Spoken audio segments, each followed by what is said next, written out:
Mengapa kita selalu ingin menjaga kerukunan saat berinteraksi dengan orang lain? Saat melihat masalah orang lain, kenapa kita tidak mau mengkritik dan membantu? Apa akibat dari selalu menyenangkan orang dan tidak menerapkan kebenaran? Bagaimana cara berinteraksi dengan orang lain menurut prinsip kebenaran? Saksikan video kesaksian Kristen akibat selalu menyenangkan orang lain untuk mengetahuinya.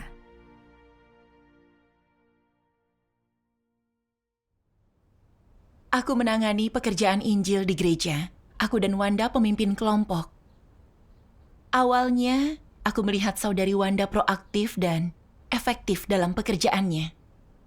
Menurutku, dia orang yang bertanggung jawab. Namun kemudian, kuperhatikan dia makin pasif dalam tugasnya. Dia jarang mengenali masalah dalam pekerjaan, apalagi mengatasinya. Dulu dia selalu menemuiku untuk merangkum masalah dalam pekerjaan dan mendiskusikan cara mengatasinya. Namun, kali ini dia diam saja. Biasanya, kami berbagi pekerjaan dalam kelompok, dan masalah dirangkum tepat waktu agar bisa diselesaikan dan menaikkan efektivitas kerja. Tapi sekarang, saudari Wanda setengah hati dalam menghadapi masalah. Aku pikir dia mengabaikan tugas pemimpin kelompok. Aku harus bersekutu dengannya. Namun dipikir-pikir, hubunganku dengan Wanda cukup baik. Jika aku bilang dia tidak memikul beban dan tidak bekerja nyata, akankah itu membuatnya malu? Jika itu mengganggu kedamaian, lalu bagaimana hubungan kami? Sudahlah, tak usah mengambil risiko. Aku tak boleh membuatnya kesal. Saat dia memiliki masalah ini, dia butuh orang menunjukkannya dan membantu dia. Iya. Saat itu, aku menuduh diriku sendiri. Bukankah keadaan Wanda buruk selama kurun waktu ini? Jika begini terus, hidupnya akan menderita dan pekerjaannya terpengaruh. Haruskah aku segera bersekutu dengannya? Namun jika aku menunjukkan dia tak memikul beban, akankah dia merasa terkekang dan mengira aku mengawasi kerjanya? Mungkin aku harus memberitahu pemimpin agar membantu Wanda. Jadi aku tidak menyinggungnya. Namun kupikir, kalau pemimpin kuberitahu dan Wanda mengetahuinya, akankah dia bilang aku mengadukannya? Tidak, lebih baik diam saja. Aku terus menimbang-nimbang dan tidak bisa tenang. Sulit menerapkan kebenaran kalau kau ingin menjaga hubungan.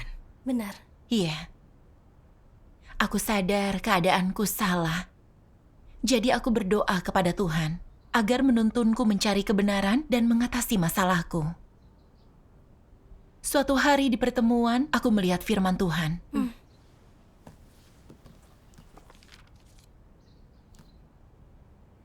Saat kau lihat ada masalah dan tak menghentikannya, tak bersekutu, tak melapor kepada atasan tapi berperan sebagai orang baik, apakah itu tanda ketidaksetiaan? Apakah orang baik setia kepada Tuhan?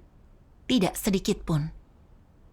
Bukan saja tidak setia kepada Tuhan, mereka bertindak sebagai kaki tangan, pelayan, dan pengikut iblis. Mereka tidak setia dalam tugas dan tanggung jawab, tapi setia kepada iblis. Disinilah esensi masalahnya. Adapun dalam hal kurangnya profesionalitas adalah mungkin untuk belajar dan mengumpulkan pengalaman sembari bertugas. Masalah seperti itu mudah diatasi. Hal yang paling sulit diatasi adalah watak manusia yang rusak. Jika kau tak mengejar kebenaran atau mengatasi watak rusakmu, tetapi bersikap sebagai orang baik dan tidak menangani mereka yang kau lihat melanggar prinsip, atau menyingkapkan mereka, tetapi mundur melepas tanggung jawab, maka itu hanya akan merugikan pekerjaan gereja. Perilaku dan cara memperlakukan orang lain harus sesuai firman Tuhan. Ini prinsip dasar. Bagaimana orang menerapkan kebenaran jika tidak paham prinsip berperilaku? Menerapkan kebenaran bukanlah meneriakan slogan. Apapun yang orang hadapi dalam hidup ini, selama melibatkan prinsip perilaku, sudut pandang tentang peristiwa, atau berkaitan dengan pelaksanaan tugas, mereka punya pilihan dan harus mencari kebenaran, mencari dasar dan prinsip di dalam firman Tuhan dan jalan penerapan. Orang yang menerapkan begini mengejar kebenaran. Mengejar kebenaran dengan cara ini, sebesar apapun kesulitannya, berarti menempuh jalan Petrus dan jalan mengejar kebenaran. Contohnya, prinsip apa yang harus diikuti saat berinteraksi dengan orang lain? Dulu kau kira kau tidak boleh menyinggung siapapun, menjaga perdamaian, dan tidak merusak citra orang demi keharmonisan kelak. Jika kau dibatasi sudut pandang ini, saat melihat orang berbuat jahat, berbuat salah, atau melanggar prinsip, kau pasti menoleransinya, tidak membahasnya dengan orang itu. Karena dibatasi sudut pandangmu, kau enggan menyinggung siapapun. Dengan siapapun kau berinteraksi karena terhalang pikiran akan reputasi atau perasaan yang tumbuh lama, kau akan mengatakan hal baik untuk menyenangkan orang itu. Atas hal-hal yang tidak memuaskan, kau pun membiarkan. Kau diam-diam merasa kesal, sedikit mengkritik, tapi tak menegur demi jaga relasi. Apa pendapatmu tentang perilaku seperti itu? Bukankah itu perilaku seorang penyenang orang? Bukankah ini licik? Itu melanggar prinsip berperilaku. Bukankah tindakan seperti itu hina? Orang yang bertindak begini bukan orang baik atau mulia. Sebanyak apapun penderitaan dan harga yang kau bayar, jika berperilaku tanpa prinsip, kau telah gagal. Dan tak akan dapat perkenanan Tuhan, diingat Tuhan, atau menyenangkan Tuhan. Amin. Amin. Firman Tuhan membuatku sadar, selama ini pandanganku keliru. Aku kira hubungan dengan orang lain harus selalu damai. Jika aku menunjukkan masalah orang lain, itu akan menyinggung mereka dan melukai hubungan kami, sehingga kami sulit hidup rukun.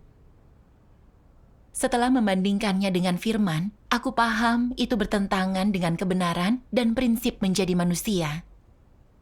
Orang semacam ini egois dan curang. Demi menjaga hubungan baik, mereka diam saat melihat masalah orang, hanya menyanjung dan memuji. Mereka tidak tulus dan tidak sungguh membantu, tapi malah merugikan orang. Mereka ini rendah di mata Tuhan. Tuhan tak berkenan. Iya. Benar. Sama seperti caraku memperlakukan Wanda, aku melihat dia tidak memikul beban dan tidak bekerja nyata. Tapi aku tidak menunjukkan masalahnya. Aku bahkan takut melaporkannya. Aku hanya berpikir bagaimana menjaga hubungan kami. Aku kira menyingkapkan masalah akan melukai perasaan orang. Meski pekerjaan terpengaruh, aku masih tak mau menerapkan kebenaran. Aku menyenangkan orang dengan curang. Aku tahu masalah saudariku tapi tak menyingkapnya. Meski aku menjaga hubungan kami, itu tak bermanfaat bagi jalan masuk kehidupannya dan memengaruhi pekerjaan Injil. Aku merugikan orang lain dan pekerjaan gereja. Kadang aku juga begitu. Aku diam saat lihat masalah dan rela merugikan pekerjaan gereja demi menjaga citraku. Sikap ini sangatlah hina. Iya. Kalau berinteraksi begini, orang tidak dapat kejujuran atau bantuan kita. Lama-lama, mereka tidak mau berhubungan lagi. Benar. Benar. Aku merenungkan apa prinsip untuk berinteraksi dengan orang. Aku melihat firman Tuhan.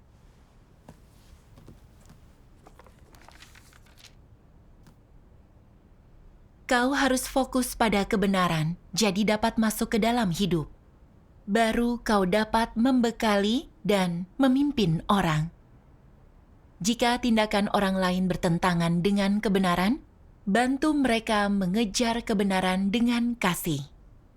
Jika orang lain menerapkan kebenaran dan bertindak dengan prinsip, belajarlah dan teladani mereka.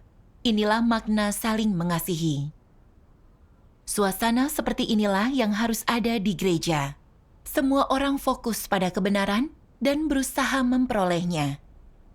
Umur orang, lamanya beriman, dan kualitasnya itu tak masalah, tidak penting.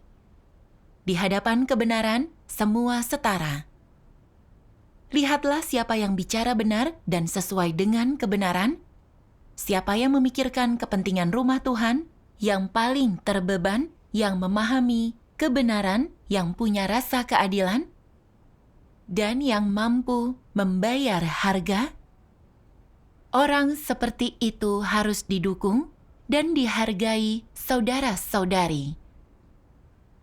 Atmosfer kejujuran dari mengejar kebenaran ini harus berkuasa di gereja. Maka kau akan memperoleh pekerjaan Roh Kudus dan Tuhan akan memberkatimu. Amin. Amin. Di gereja kebenaran berkuasa. Saudara-saudari harus berinteraksi menurut prinsip kebenaran. Barulah mereka dapat memperoleh pekerjaan Roh Kudus. Iya. Jemaat hendaknya mengutamakan kebenaran dalam berinteraksi. Siapapun yang melanggar prinsip harus ditangani dan dibantu agar mengejar kebenaran. Siapapun yang bertindak menurut kebenaran dan melindungi pekerjaan gereja, maka harus didukung. Jika semua orang fokus mengejar kebenaran dan membiarkan pengejaran kebenaran berkuasa, barulah Roh Kudus dapat bekerja. Benar. Saat memahami ini, hatiku dicerahkan. Aku punya jalan penerapan. Aku juga berpikir, setiap orang beriman ingin bertugas dengan baik dan membalas kasih Tuhan. Namun, semua pasti menunjukkan kerusakan dan kekurangan dalam bertugas. Saudara-saudari harus saling mengoreksi. Menunjukkan masalah orang itu bukan untuk mempermalukan atau menyerang. Justru ini agar orang menyadari masalah mereka dan membalikan keadaan. Inilah kasih sejati dan ungkapan kasih timbal balik demi melindungi pekerjaan gereja. Iya. Sebaliknya, saat kau melihat masalah orang tapi diam saja, ikut falsafah iblis demi melindungi kepentinganmu, artinya kau tak bertanggung jawab terhadap pekerjaan gereja. Hidup seperti ini sangat egois dan hina. Iya. Aku memikirkan interaksiku dengan Wanda. Aku melihat ada masalah dalam tugasnya, tapi tidak membantunya. Karena aku ingin melindungi citraku dan tak peduli jalan masuk kehidupannya atau pekerjaan gereja. Aku egois dan tak punya kemanusiaan. Di titik ini, aku merasa bersalah dan mau menerapkan firman Tuhan, memperlakukan saudariku sesuai prinsip. Lalu aku menemui Wanda, membuka diri dan bersekutu dengannya. Kukatakan semua masalah yang kulihat. Dia tersentuh usai membaca satu kutipan firman dan bilang keadaannya sedang buruk, bahkan tak tahu harus berdoa apa. Aku terkejut dan menyalahkan diri. Andai kutunjukkan masalahnya lebih cepat, mungkin dia sudah membalikan keadaannya dan tugasnya tidak terpengaruh. Aku sadar tindakanku yang ingin menyenangkan orang demi menjaga hubungan kami merugikannya. Jadi aku berdoa dan bertekad. Aku akan fokus menerapkan kebenaran. Dan jika melihat masalahnya, akan kutunjukkan dan bantu. Amin. Sejak saat itu, Wanda lebih aktif dalam tugasnya. Namun kemudian, kuperhatikan pekerjaannya sering melanggar prinsip. Meski orang punya kemanusiaan buruk dan tak layak diajarkan Injil, dia tetap mengajari mereka Injil. Itu sia-sia. Aku bingung. Wanda sudah sangat lama menginjil. Seharusnya dia memahami semua prinsipnya. Bagaimana dia bisa membuat kesalahan ini? Apakah keadaannya belum berbalik? Mungkin harus aku ingatkan. Lalu aku berpikir, aku pernah membantunya. Tak perlu mengoreksi terus, ini tidak nyaman. Jika selalu kukoreksi, akankah dia menganggapku congkak, mencari-cari masalah, atau terlalu menuntut? Itu akan buruk untuk citraku.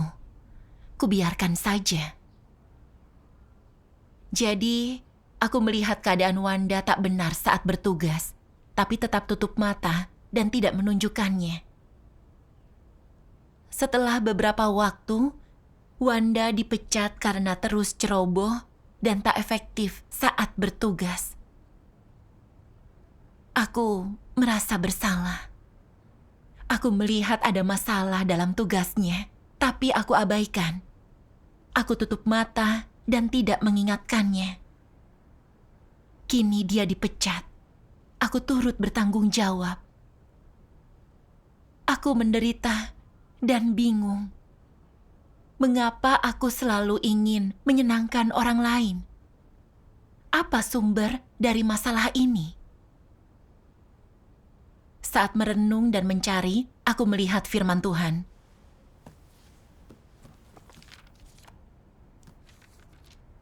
Ada falsafah hidup tidak membahas kesalahan kawan, persahabatan jadi baik. Artinya, untuk menjaga persahabatan, orang harus tutup mulut tentang masalah teman mereka meski jelas melihatnya. Menjunjung prinsip untuk melindungi martabat orang lain. Mereka saling menipu, menyembunyikan, dan bersekongkol. Meski tahu betul orang lain itu, mereka tidak bilang secara langsung, tetapi memakai cara licik untuk menjaga persahabatan. Mengapa orang ingin menjaga hubungan seperti itu? Mereka tidak mau menciptakan musuh di tengah masyarakat atau di suatu kelompok, karena mereka akan menempatkan diri dalam situasi berbahaya. Kau tidak tahu bagaimana orang akan menyakitimu setelah kau singkapkan kesalahannya, atau menyakiti mereka dan mereka jadi musuhmu. Kau tidak ingin menempatkan diri dalam posisi itu? Jadi kau memakai falsafah hidup yang berbunyi, jangan mengucapkan hal yang terlalu pribadi. Berdasarkan falsafah ini, jika dua orang berada dalam hubungan seperti itu, dapatkah mereka dianggap sebagai sahabat sejati? Tidak. Mereka bukan sahabat sejati, apalagi sahabat karib. Jadi sebenarnya hubungan macam apakah ini? Bukankah ini hubungan sosial yang dasar? Ya. Dalam hubungan semacam itu, orang tidak dapat mengungkapkan perasaan, bicara mendalam, mengatakan yang mereka suka, mengemukakan masalah yang mereka lihat dalam diri orang lain, atau bicara yang bermanfaat bagi orang lain. Mereka bicara manis agar tidak menyakiti orang, tak ingin bermusuhan. Tujuannya agar orang-orang di sekitar dirinya tidak menjadi ancaman. Saat tak seorang pun mengancam mereka, bukankah hidup mereka jadi tenang dan damai? Bukankah ini tujuan orang saat bicara? Jangan mengucapkan hal yang terlalu pribadi? Iya. Ini cara hidup yang licik dan menipu, mengandung unsur kewaspadaan, dan tujuannya melindungi diri sendiri. Orang yang hidup seperti ini tidak punya sahabat karib, tanpa teman yang bisa mereka ajak bicara. Mereka saling bersikap waspada, penuh perhitungan, dan bersikap strategis mengambil yang dibutuhkan dari hubungan itu. Kesimpulannya, tujuan falsafah tadi adalah agar tidak menyinggung orang lain dan bermusuhan, melindungi diri dengan tak menyakiti orang. Ini metode yang orang pakai agar dirinya tidak dirugikan. Natur iblis dalam diri manusia mengandung banyak falsafah. Kadang kau bahkan tidak sadar dan tidak memahaminya. Meski demikian, setiap saat dalam hidupmu didasarkan pada hal-hal ini. Kau pikir falsafah ini benar dan masuk akal? Tidak salah. Ini menunjukkan falsafah iblis telah menjadi natur manusia. Dan mereka hidup menurut falsafah iblis, menganggap ini baik, dan tanpa rasa pertobatan. Jadi mereka terus menyingkapkan natur iblis dalam diri mereka. Dalam semua aspek, mereka hidup menurut falsafah iblis. Natur iblis itu hidup manusia, natur dan esensi manusia. Amin. Amin.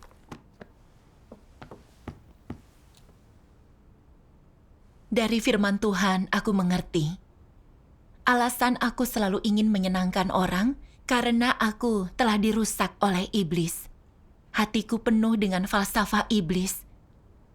Seperti jangan bicara hal pribadi dan tidak membahas kesalahan kawan, persahabatan jadi baik. Ini telah menjadi prinsipku dalam menjalani hidup. Di bawah kekuasaan falsafah iblis ini, aku pikir tidak menyinggung orang lain, menjaga hubungan baik dan rukun adalah cara hidup yang bijak. Jadi, meski kulihat Wanda ceroboh dalam tugas dan melanggar prinsip, sehingga pekerjaan terpengaruh, aku tak mau menyingkapnya. Aku rela pekerjaan Injil dirugikan demi menjaga hubunganku. Aku terikat oleh falsafah iblis, tidak menerapkan kebenaran dan tidak bernalar. Aku melihat firman Tuhan. Ini cara hidup yang licik, mengandung unsur kewaspadaan dan tujuannya melindungi diri sendiri. Aku sangat tersentuh. Firman Tuhan benar dan menyingkap niatku yang hina saat aku hidup menurut falsafah iblis. Tadinya aku pikir aku tak mengoreksi saudariku karena takut dia merasa terkekang. Nyatanya ini hanya alasan aku tidak menerapkan kebenaran. Kalau kukoreksi, aku takut dia tersinggung. Dan menganggapku congkak, suka mencari kesalahan dan tak berlaku adil. Untuk memberi kesan yang baik, aku tutup mata akan masalahnya. Sehingga dia hidup dalam kerusakan dan tidak sadar diri. Aku tak jujur dalam interaksiku dan penuh kepalsuan. Aku sangat licik dan curang. Aku ingat saat bekerja sama dengan Wanda dalam tugas, aku tidak menerapkan kebenaran dan tidak bertanggung jawab. Setelah dia dipecat, aku merasa menyesal. Aku telah mengalami hidup dengan falsafah iblis merugikan orang lain dan dirimu sendiri. Aku tak mau lagi hidup begitu. Aku mau cari kebenaran dan bertugas dengan baik. Amin. Persekutuan ini menyadarkanku, saat diracuni falsafah iblis, pikiran kita jadi menyimpang. Berkata jujur dan mengoreksi masalah, itu baik dan juga positif. Namun kita mengira itu menyakiti orang. Tidak tahu mana benar salah. Iya, ini pandangan yang absurd. Jika Tuhan tidak menyingkapkan esensi falsafah iblis ini, kita tidak tahu mana benar salah. Iya. Lalu aku melihat firman Tuhan.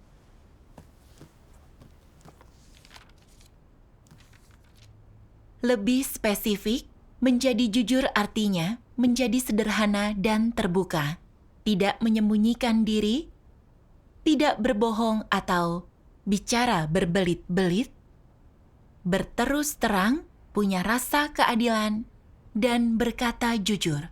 Ini hal pertama yang harus dilakukan. Orang curang itu paling dibenci Tuhan. Jika kau ingin menyingkirkan pengaruh iblis dan diselamatkan, kau harus menerima kebenaran. Kau harus memulainya dengan menjadi jujur, mengatakan yang sebenarnya, tidak dikendalikan emosi, membuang kepura-puraan, bicara dan bertindak sesuai prinsip. Hidup seperti ini bebas dan bahagia. Kau dapat hidup di hadapan Tuhan. Kerajaanku memerlukan orang jujur, orang yang tidak munafik atau curang.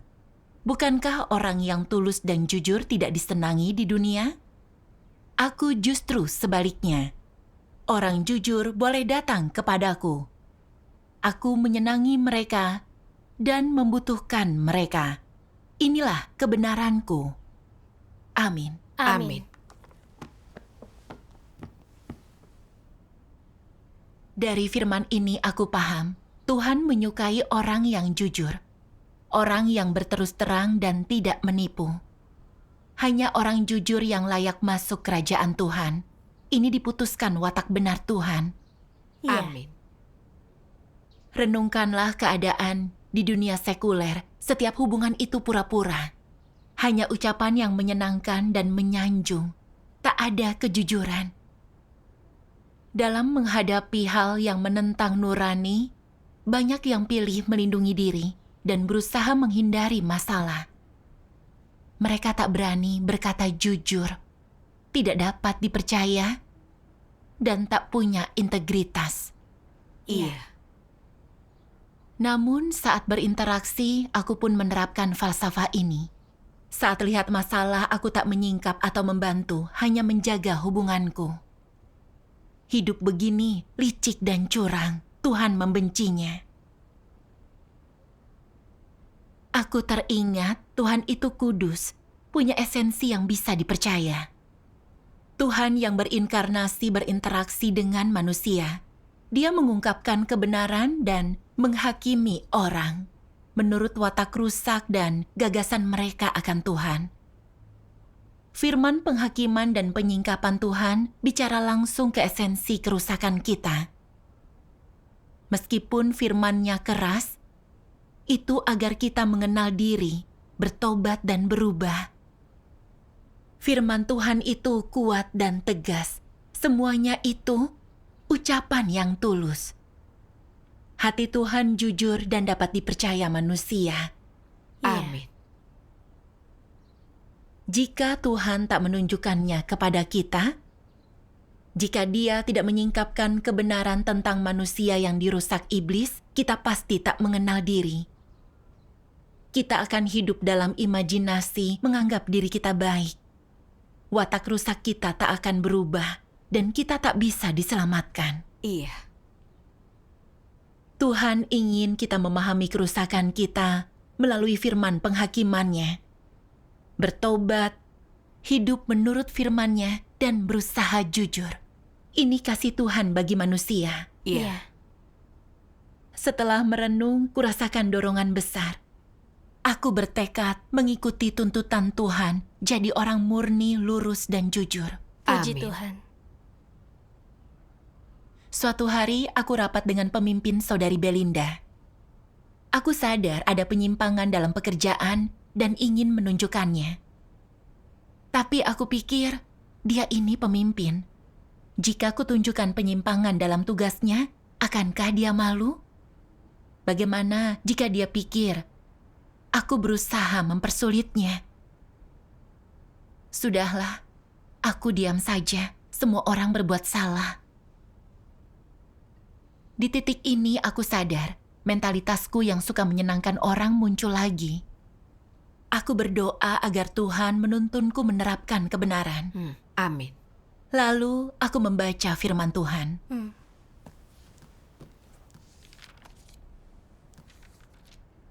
Kalau kau punya sudut pandang orang baik, kau tak akan mampu menerapkan kebenaran dan menjunjung prinsip. Kau akan terus gagal dan jatuh. Kalau kau tidak sadar dan tidak mencari kebenaran, artinya kau orang tidak percaya dan tidak akan memperoleh kebenaran. Lalu apa yang harus kau lakukan?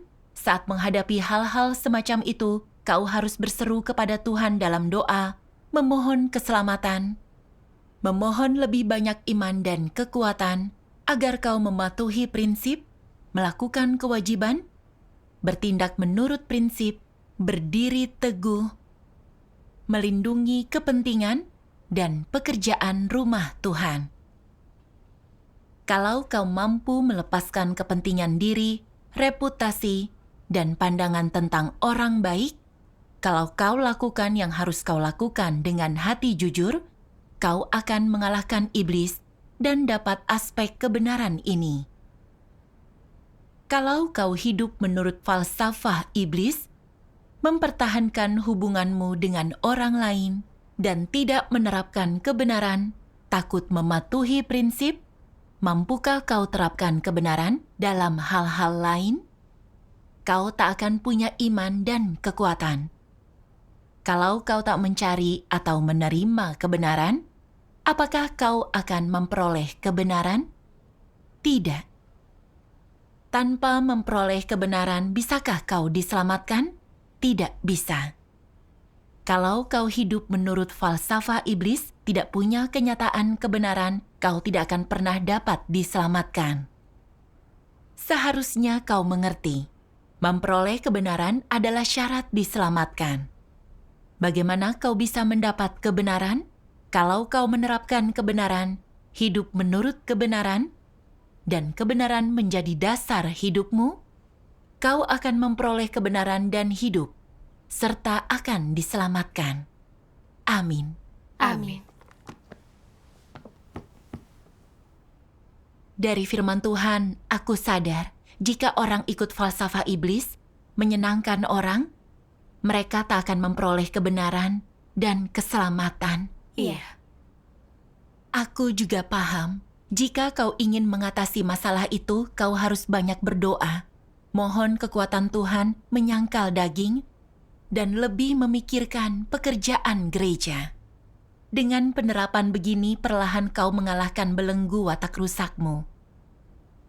Jika kau tak menerapkan kebenaran dan tidak setia pada tugas, akhirnya kau akan diusir. Iya. Dengan pikiran ini, aku punya motivasi menerapkan kebenaran. Aku harus berhenti menyenangkan orang tanpa hati nurani. Jadi, aku membahas masalah ini kepada pemimpin. Setelah itu, aku merasa sangat lega. Lalu di suatu pertemuan, pemimpin mempersekutukan perenungannya usai disingkap. Mendengar pengalaman saudariku, aku tersentuh. Kurasakan manisnya menerapkan kebenaran. Dari sini, aku makin yakin untuk menerapkan kebenaran. Saat aku menghadapi situasi serupa, meski aku masih sering ingin menyenangkan orang, kesulitan yang kualami jauh lebih ringan. Aku dapat dengan sadar menerapkan kebenaran. Dengan begitu, hatiku lega dan tenang. Firman Tuhan yang mencapai efek ini. Benar. Puji Tuhan. Dengan hidup sesuai firman Tuhan, barulah kau mampu menjadi orang baik. Iya. Benar, puji Tuhan.